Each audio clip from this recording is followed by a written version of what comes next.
गांव में एक साहूकार रहता था। उसके 7 बेटे थे। दिवाली से पहले साहूकार की पत्नी घर की पुताई करने के लिए मिट्टी लेने खदान गई। वहां वह कुदाल से मिट्टी खोदने लगी।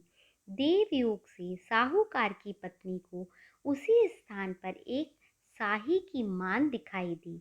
अचानक कुदाल स्त्री के हाथों से शाही के बच्चे को लग गई, जिससे उसकी मृत्यु हो गई।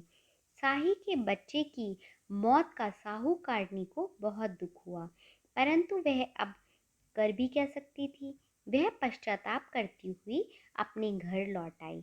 कुछ समय बाद साहूकारनी के एक बेटे की मृत्यु हो गई। उसके बाद लगातार उसके 7 बेटों की मौत हो गई। इससे वे बहुत दुखी रहने लगी। एक दिन उसने अपने एक पड़ोसी को शाही के बच्चे की मौत की घटना कह सुनाई और बताया कि उसने जानबूझकर कभी कोई पाप नहीं किया।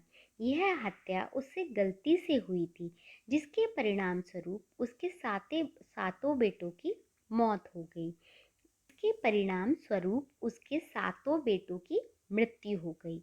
ये बात जब सबको पता चली तो गांव की वृद्ध औरतों ने साहूकार की पत्नी को दिलासा दिया। वृद्ध औरतों साहूकार की पत्नी को चुप करवाया और कहने लगी कि आज जो बात तुमने सबको बताई है, इससे तुम्हारा आधा पाप तो नष्ट हो गया है। इसके साथ ही उन्होंने साहूकारनी को अष्टमी के दिन भगवती माता तथा शाही और शाही के बच्चों का चित्र बनाकर उनकी आराधना करने को कहा। इस प्रकार क्षमा याचना करने से तुम्हारे सारे पाप धुल जाएंगे और कष्ट दूर हो जाएंगे।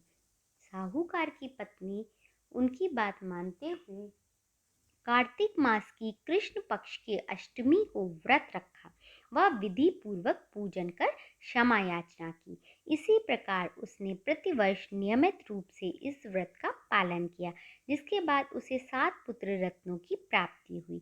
तभी से अहोई व्रत की परंपरा चली आ रही है। बोलो अहोई माता की जय।